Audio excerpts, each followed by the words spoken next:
Liburan sekolah telah datang. Kini kami akan mengajak Anda semua untuk menyusuri tempat terbaru di Garut, yaitu Situ Bagendit.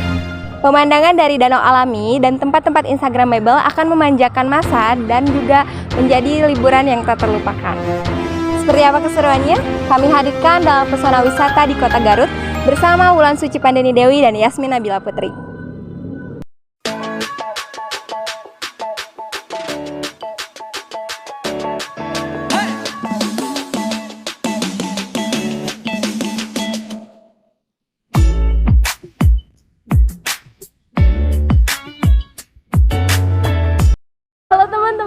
Perkenalkan, nama saya Wulan Suci Pandini Dewi dan teman saya Yasmin Nabila Putri.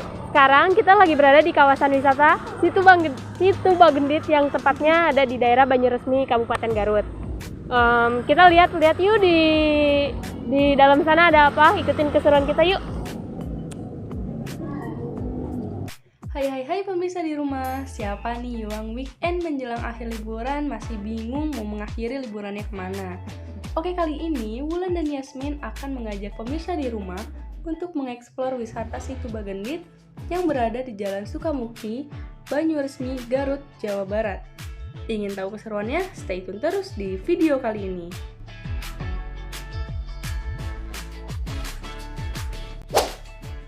Nah, teman-teman, sekarang kita udah ada di area Situ Bagenditnya nih. Dan tadi tiketnya berapa? Harganya 10.000 per orang, guys. Nah, sekarang ayo kita lihat-lihat ada apa aja sih di Situ Bagendit ini. Let's go. Kita coba jalan di jembatannya. Yang tadi tuh kita di apa sih namanya tuh di pinggirnya kan. Sekarang kita coba ke tengah. Kita mau ke sana, guys. Ketemu itu pokoknya. Nah, ini kayaknya spot foto yang paling banyak dipakai ya.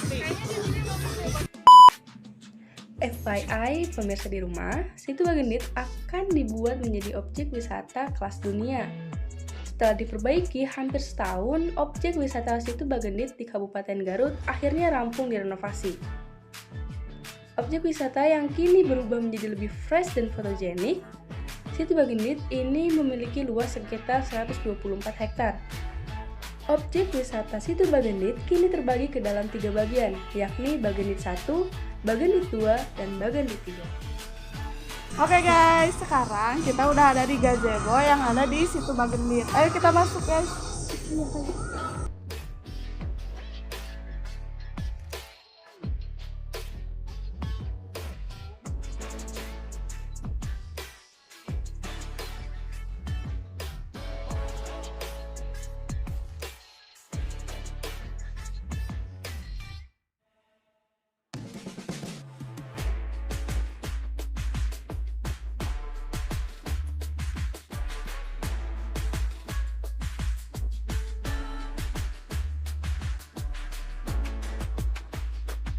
Kalian bisa lihat, ini tuh kayak panggung di belakang kita tuh.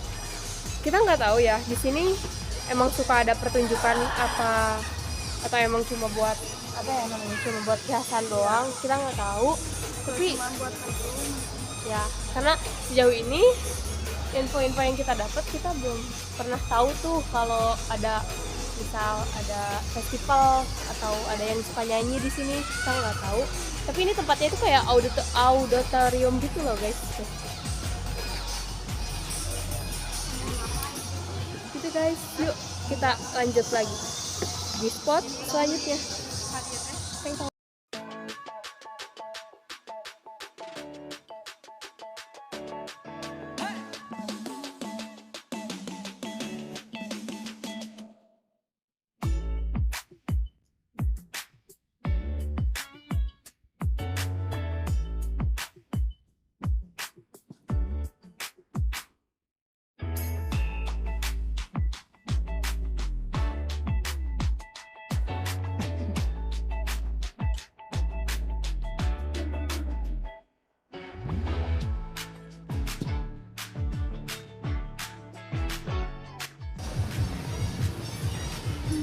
Hai guys, kita sekarang lagi di jembatan merah. merah.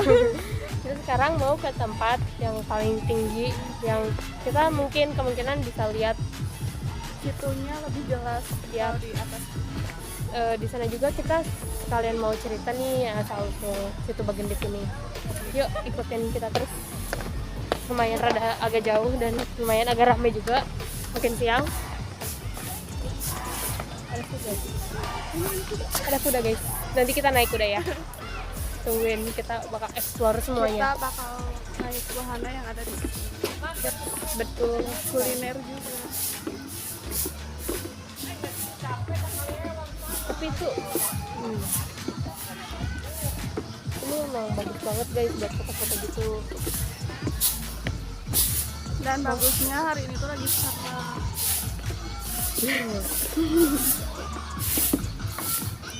Ya agak mendung sebenarnya, nggak terlalu cerah-cerah banget, tapi justru cuaca kayak gini gak sih enak buat Biar jalan-jalan. nggak kepanasan juga. Ya biar nggak kepanasan, dan kita berdoa ya semoga nggak hujan. Iya. Masih jauh lumayan.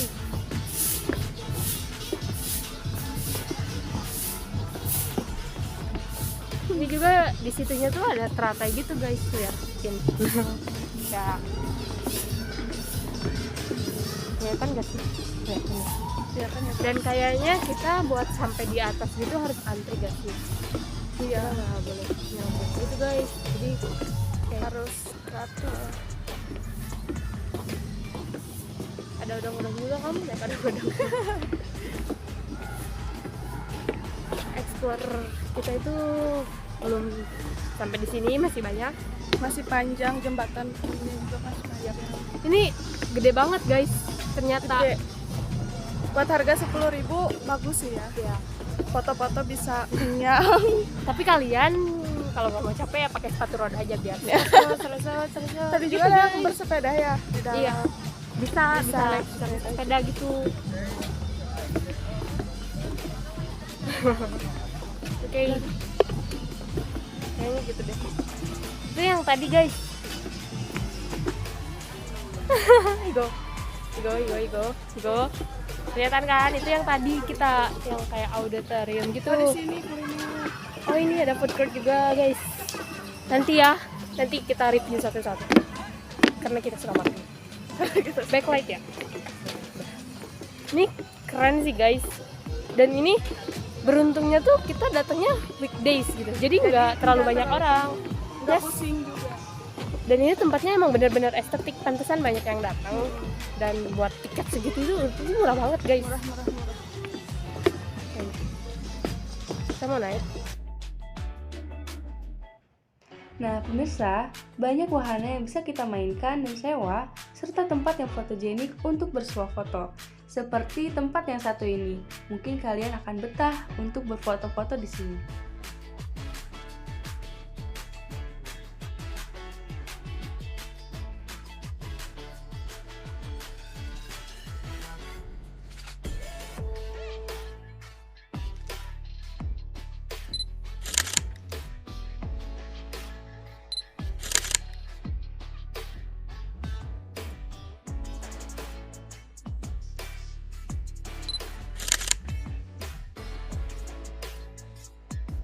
Halo guys, sekarang kita udah beres nih di spot tertinggi yang ada di situ Bagendit. Sekarang kita mau Ke wahana air yang ada di situ ini. Ayo guys, ikuti terus kita ya. yuk. Hati-hati ya guys. Utamakan keselamatan. Karena tangganya lumayan agak Pengpol. ngeliuk-liuk kayak snake, you know, snake. Yes. If you don't know, you can search in internet. Agak jauh. Soalnya jembatan itu nggak terhubung satu sama lain gitu guys. Jadi ya misal gitu. Jadi kayak kita harus jalan lagi ke sana, terus ke tugu yang tadi kayaknya dekat, terus ya kemana air. Kita naiknya di sana. Guys, kita baru aja beli tiket buat naik bebek ini dan harga tiketnya berapa? 20.000. Wow. Satu bebek. Yes. Yuk, doain kita gak. Aduh basah. Sepatuku gitu. Doain kita selamat sampai tujuan ya guys. Oke, kita sekarang mau naik bebek. Oke, let's go. Terus ya. Go.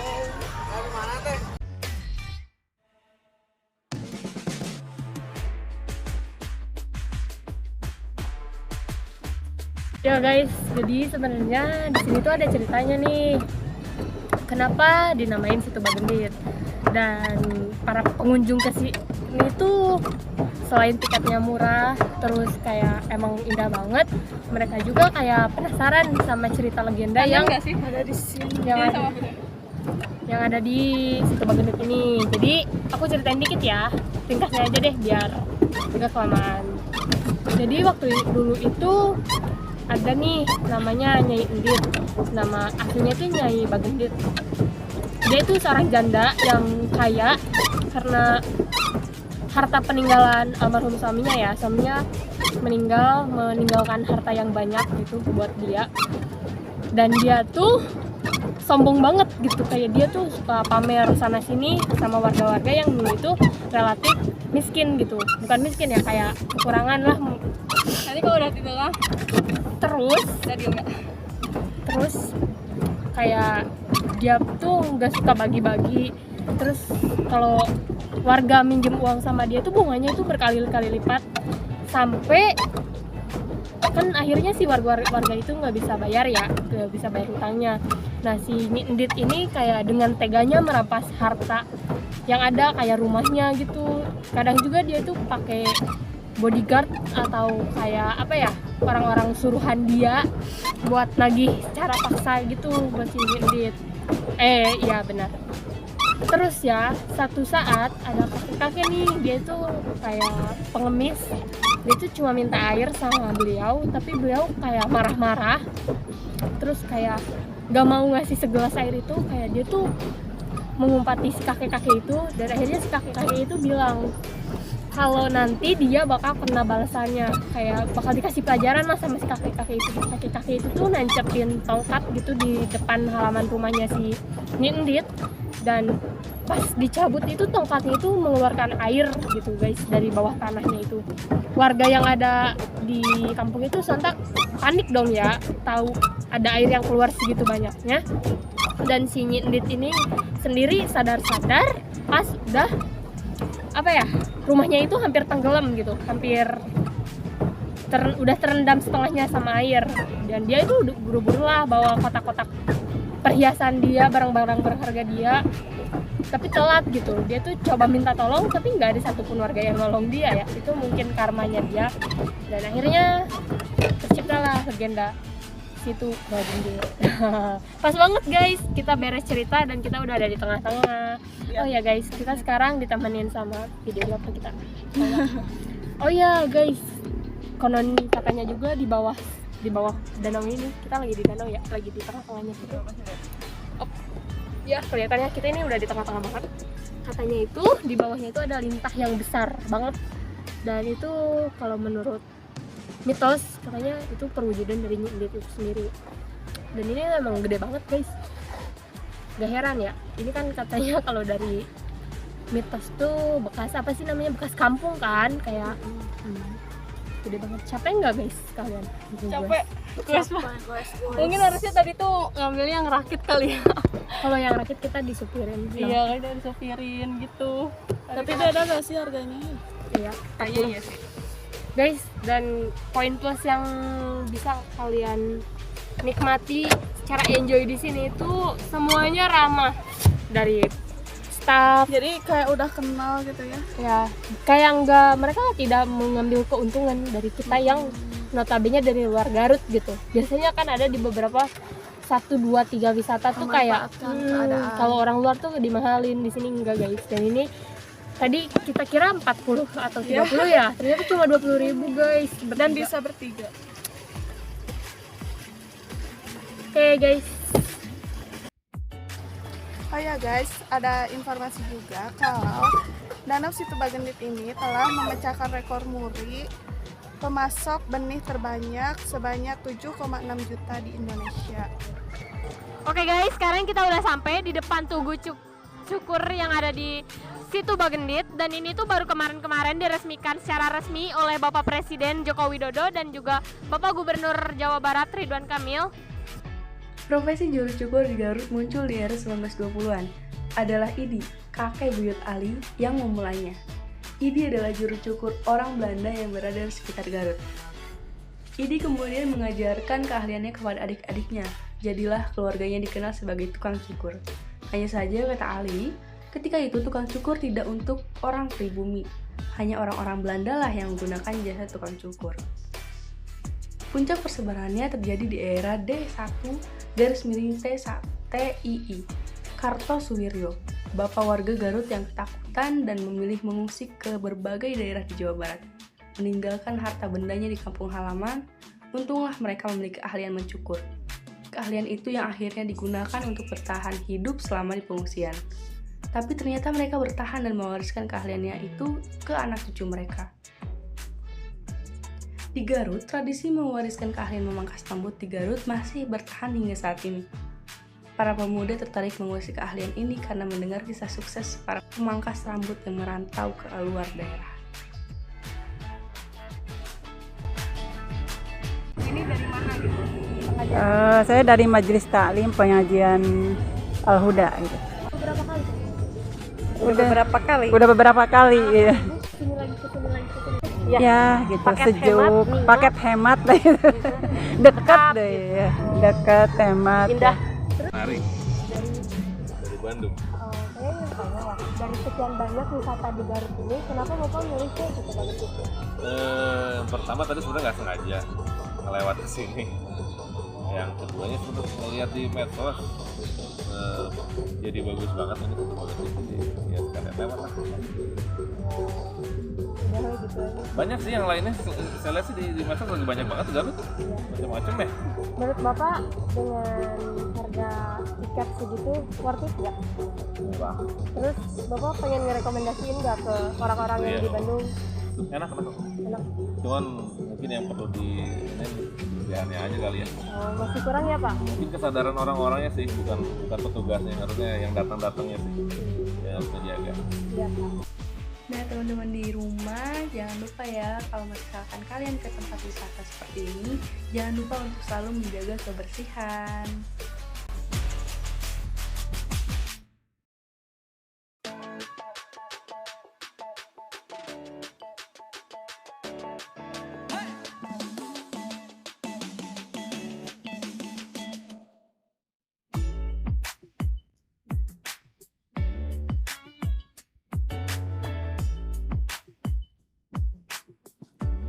Guys, aku baru aja beres naik kuda. Tarifnya itu 20.000 per kuda dan per 5 menit, dan itu cukup worth it ya guys. Kalau ke Bagendit jangan lupa naik kuda. Dia nggak naik karena dia Takut. Iya guys, seru banget sih. Seru, banyak wahana juga ya. Ya. Selanjutnya mungkin gitu aja. Sekarang kita Explore mau dari kita. sekarang kita mau pulang, mau istirahat, mau mandi. Jangan Oke, lupa guys. untuk kesini ya guys. Ya, worth it banget. Dan ya, see you di wisata-wisata. Bye.